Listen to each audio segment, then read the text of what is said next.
My name is Eliza Bennett.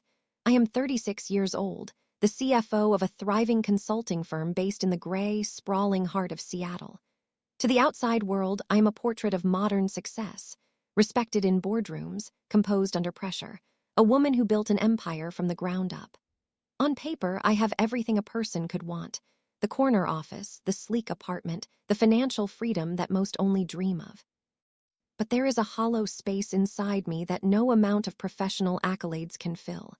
I have everything, except a family that ever wanted me. For as long as I can remember, I have been an outsider in my own home, a ghost haunting the hallways of a legacy I was told I didn't belong to. The drive from Seattle to the Bennett estate was a journey back through a nightmare I had spent 19 years trying to outrun. The rain hammered against the windshield of my sedan, the wipers fighting a losing battle against the relentless Pacific Northwest downpour, mimicking the storm raging inside my chest. I wasn't just driving to a funeral, I was driving back into the lion's den. I learned about my father's death through a formal email from his attorney, Daniel Cho, a sterile notification that arrived in my inbox sandwiched between quarterly reports and meeting invites. There was no phone call, no tearful confession from a relative, just a cold, digital request for my presence at the reading of the will. That was it. The sum of a father-daughter relationship reduced to a calendar appointment. As I turned onto the long, gravel driveway that snaked through the dense pine trees, the mansion emerged from the mist like a sleeping beast. It was a sprawling structure of red brick and creeping ivy, a symbol of old money and unshakable tradition. But to me, it was a prison. I remembered the way the floorboards used to creak under my feet, how every sound seemed amplified in the oppressive silence that Lorraine, my stepmother, enforced. For 18 years, she made sure I knew I didn't belong. She was a master of psychological warfare, never raising her voice loud enough to be accused of abuse, but always striking with precision where it hurt most. I can still see her across the dinner table, the candlelight flickering against her porcelain skin, her eyes studying me with a mixture of disdain and curiosity, like a scientist examining a specimen that had no right to be in the Petri dish. "Isn't it strange?" she would say, her voice a silken whisper just loud enough for my father's downcast eyes to catch. She would tilt her head, looking at me, then at him. "She doesn't look like you at all, Thomas. The eyes are too dark. The chin is too sharp. It's curious." It was a drip, drip, drip of poison into the water supply of my identity. And then there was Marissa, my younger sister, or rather my stepsister, though I was never allowed to make that distinction aloud. She was the golden child, the carbon copy of Lorraine's vanity, raised to believe the sun rose and set solely for her amusement. She would giggle behind her napkin, a sound like breaking glass, and lean in to whisper, "Maybe she's not even really his. Maybe she's the milkman's daughter." For 18 years, I believed them. When you hear a lie often enough, especially from the people who are supposed to define your reality, it doesn't just become the truth, it becomes the air you breathe. I grew up feeling like an intruder, a cuckoo in the nest who had stolen resources and affection that wasn't meant for me. I looked in the mirror and searched for my father's eyes, his jawline, anything to anchor me to the Bennett name. But Lorraine's constant erosion of my paternity made me doubt my own reflection. My father, Thomas, was a quiet man, a stoic figure who seemed to retreat further into his shell with every passing year, leaving the battlefield of the living room to Lorraine. His silence was the loudest thing in the house. I couldn't blame him for his lack of voice then, but I hated him for it. I hated that he didn't fight for me. By the time I was 17, the silence was suffocating me. I couldn't breathe in that house. I couldn't exist under the weight of their scrutiny. So I packed a single suitcase. I remember the rain that night, too, a cold, relentless drizzle that soaked through my coat as I walked to the bus stop. I looked back once, hopping to see him in the doorway, hopping to see a flicker of regret or a hand raised to stop me. I saw nothing but the drawn curtains. No one tried to stop me. I was a disappointment they were happy to be rid of. Now, 19 years later, I was back. I parked the car and took a deep, steadying breath, pulling my black coat tighter around me. As I stepped out, I glanced up at the house. Through the rain-streaked window of the master suite, I saw a silhouette. Lorraine was watching. She didn't look devastated by the loss of her husband. She looked anxious. It was a predator's anxiety, the nervousness of someone guarding a kill, wondering if the other wolves had arrived to steal it. Inside, the air smelled of lilies and old wood, the scent of a funeral home. The house was filled with relatives I barely recognized, distant aunts, uncles, business associates, people who had never once sent a birthday card or checked in during the years I was gone. They turned to look at me as I entered the foyer, their whispers barely concealed behind polite hands. I walked through the gauntlet of their judgment, my heels clicking sharply on the marble floor. "She's only here for the money," one woman hissed to her husband. I recognized her as a distant cousin. "Did you see the car she drove? You'd think a CFO would drive something nicer." "Some daughter," another muttered, "disappears for 2 decades and only shows up when there's an inheritance on the line." I kept my head high, my face a mask of professional indifference, the same mask I wore during hostile takeover negotiations. I was used to being the villain in their narrative. I had been cast in that role before I could even speak. I made my way to the living room where the gathering was centered. I expected a somber reception, perhaps a reluctant greeting from Lorraine. What I didn't expect was the ambush. Marissa stood as I entered, clearing her throat with a dramatic flair that silenced the room. She looked older, her face tighter, but the malice in her eyes was youthful and sharp. She wore a black dress that was more fashion than funeral, and she carried herself with the entitlement of a queen addressing a peasant. "Before anything happens," she announced, her voice smooth and projecting across the room, "before the will is read or any decisions are made, I think Eliza should take a DNA test." The room went dead silent. You could hear the rain lashing against the windows.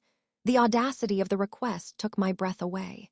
She was standing in the house of the man who had raised me at his funeral gathering, demanding I prove my existence.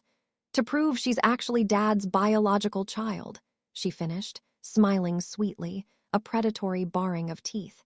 "It's only fair to the family. We can't have strangers claiming a stake in the Bennett legacy." The room murmured in approval.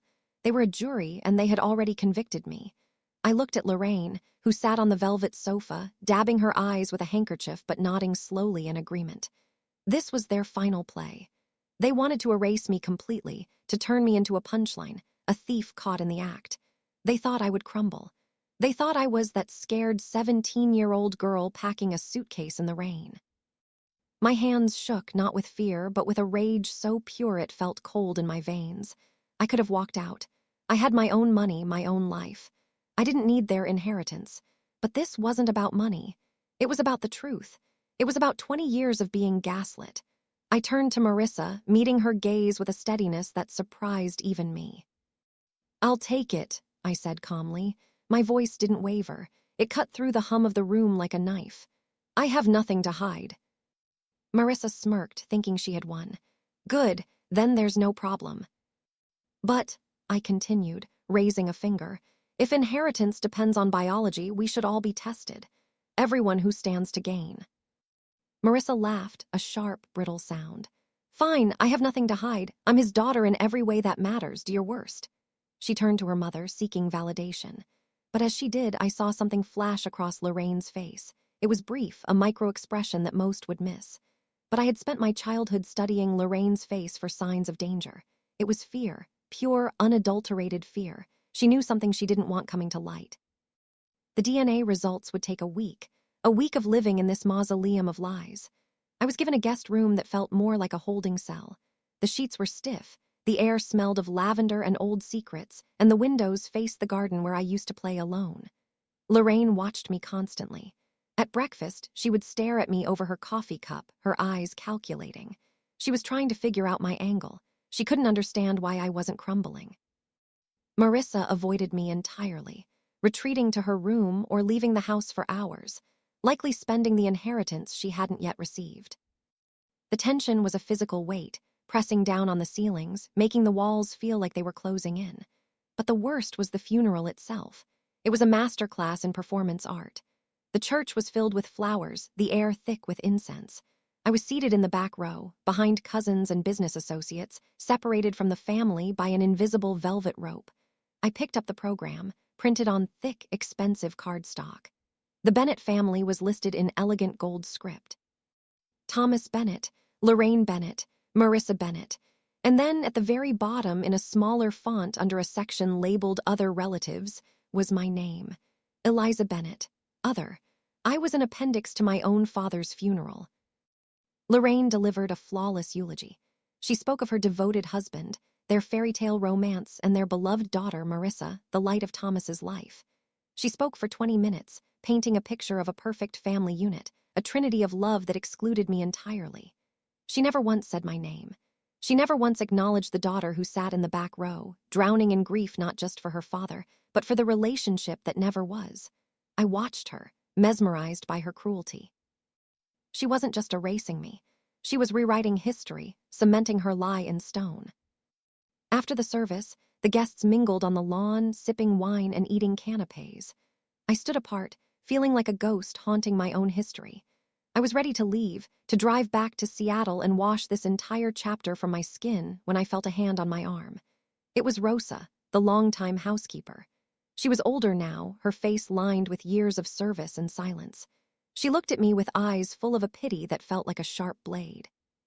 She pressed a folded note into my hand, her movements quick and secretive. "Thomas's study," she whispered, her voice barely audible over the hum of the crowd. "Third floor, he wanted you to see it. The room was always locked. He kept the key." She slipped a small brass key into my palm. It was warm from her hand.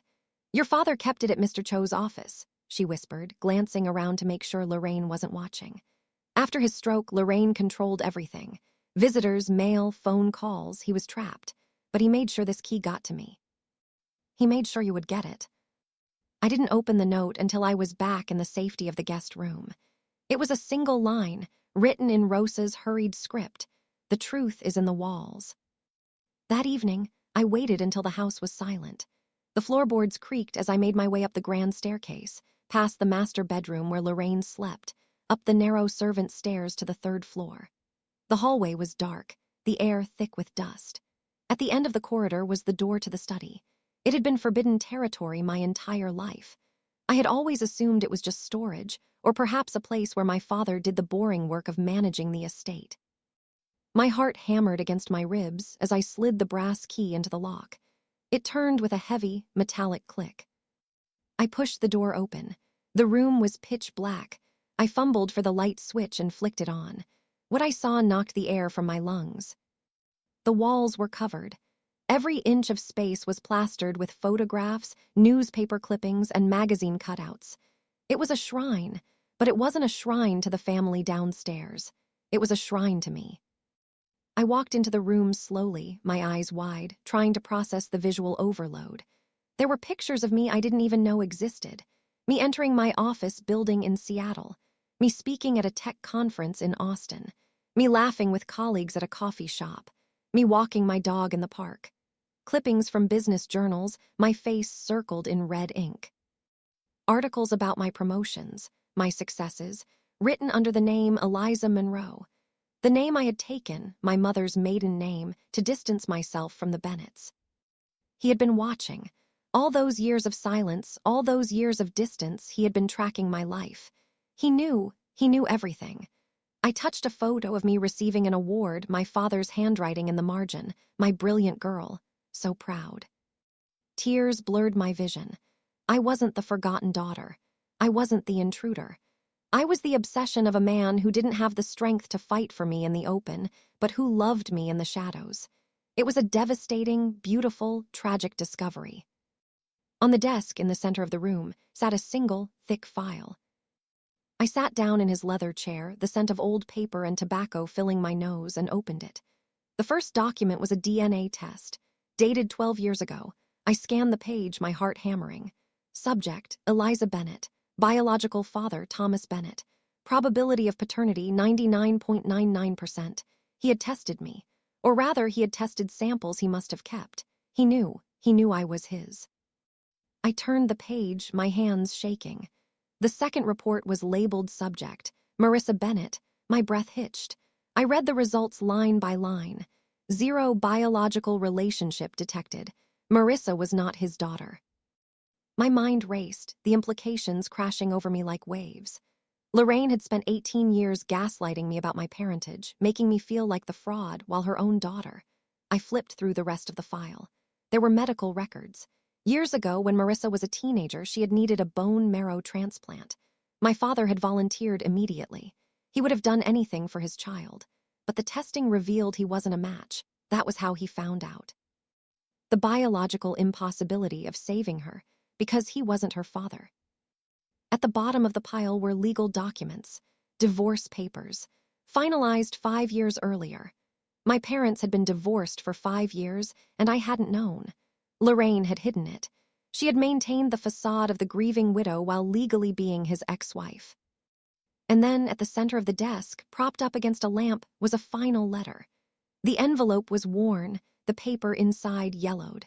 I opened it with trembling fingers. The handwriting was unsteady, the scrawl of a man who had lost control of his motor functions, likely after the stroke Rosa had mentioned. "My dearest Eliza," it began.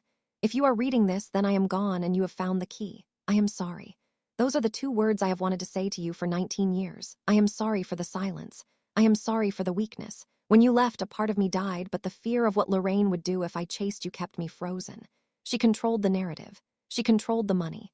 And after my stroke, she controlled my body. But she never controlled my heart. I know the truth, Eliza. I have known since the transplant test. Marissa is not mine. You are mine. You are the only flesh and blood I have. Lorraine built a castle of lies, and I let her because I was a coward. I didn't want to destroy Marissa's world, but in saving it, I destroyed yours. I cannot undo the past, but I can give you the future. The house, the estate, the legacy, it belongs to the blood.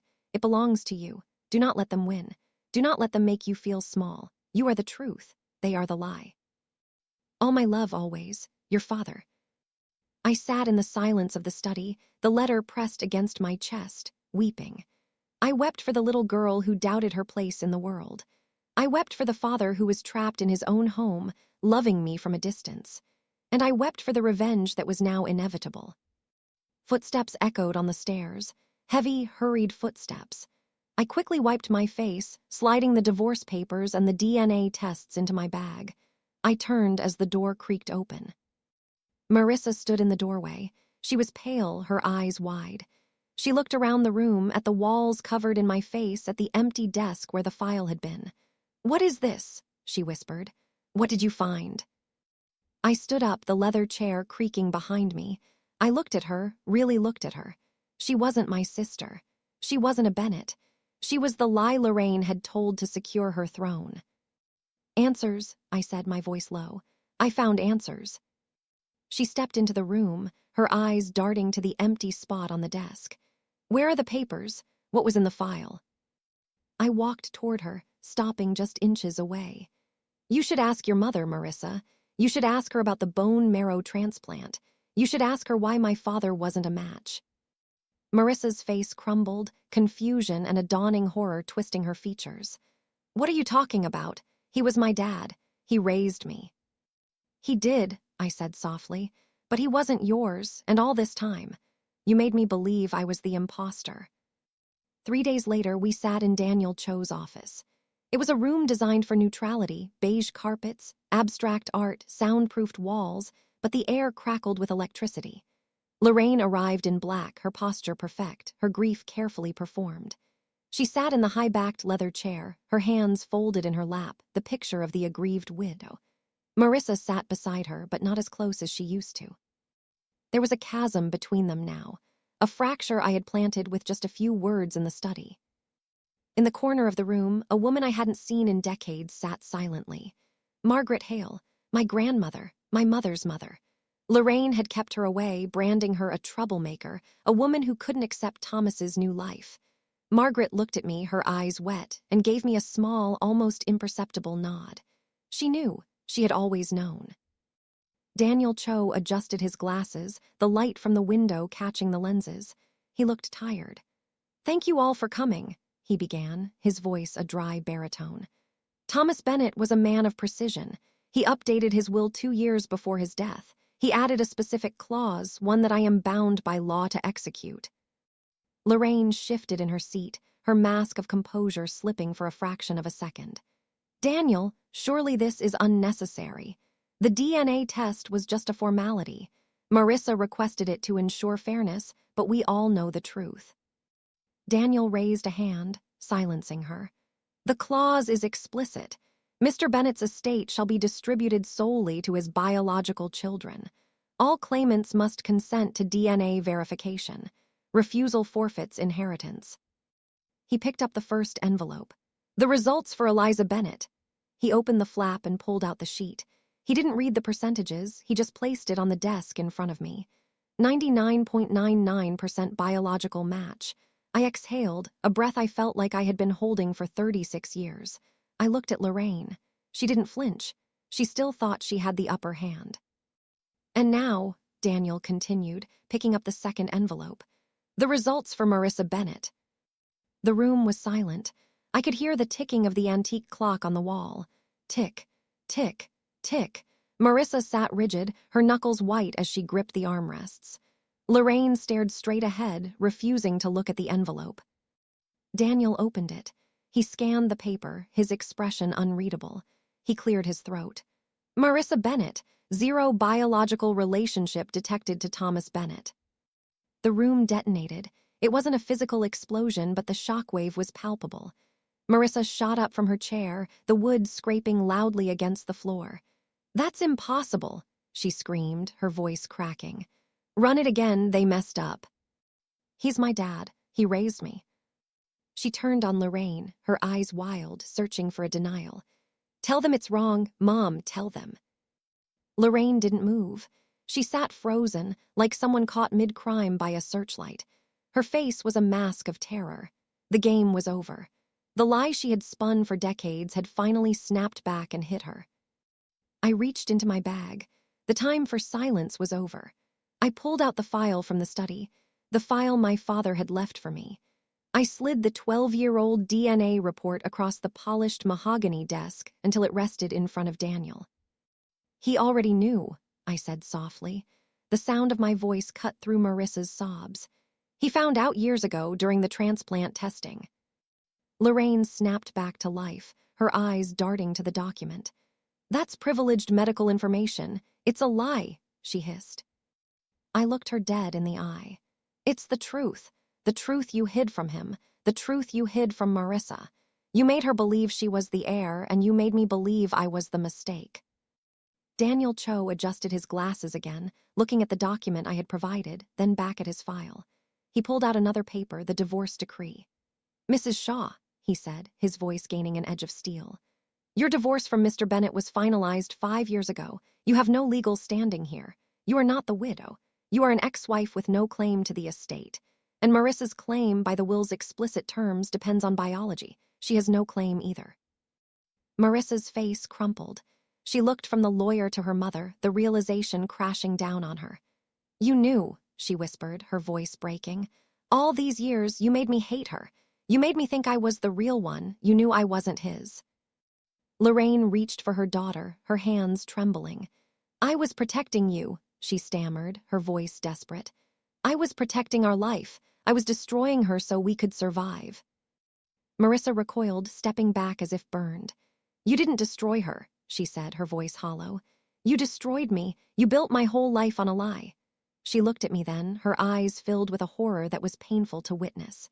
I'm so sorry, Eliza. God, I'm so sorry. You were the truth. And I was the weapon she used against you. It was the moment I had dreamed of without knowing it. Not just the money, not just the house. It was the validation.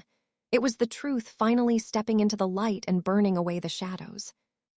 Later that afternoon, I met Margaret at a small cafe down the street. The old woman hugged me tight, her frame frail but her grip strong. She pressed a ring into my palm, a delicate band of gold with a small sapphire. Your mother's wedding ring, she whispered. Lorraine kept me away for years.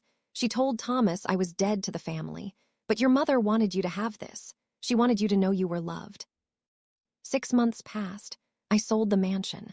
I couldn't live in that mausoleum of lies. The money from the estate was staggering, but it wasn't the victory. The victory was the peace. I moved into a small coastal cottage my father had bought in secret years ago, a modest, windswept house on a cliff overlooking the Pacific. It was the only place he could breathe, Rosa had told me. It was where he kept the photos of me. I kept his final letter in my drawer by the bed. I kept his photo on the nightstand. I stood on the porch one evening, watching the sun dip below the horizon, painting the water in shades of fire and gold. The wind whipped through my hair, smelling of salt and freedom. For years, I thought I was the mistake. I thought I was the glitch in the system, the intruder who didn't belong. But standing there in the house my father had left for the truth, I finally understood. I wasn't the mistake. I was the truth. And the truth doesn't just survive. It endures, it waits, and eventually it finds its way home. If this story gave you chills, if you have ever felt like the underdog in your own life, waiting for the moment to prove your worth, hit that like button. Share this with someone who needs to hear it. And tell us in the comments, have you ever had a moment where the truth finally came out after years of lies? Subscribe for more stories of justice, revenge, and the sweet, sweet taste of vindication. Thank you for listening.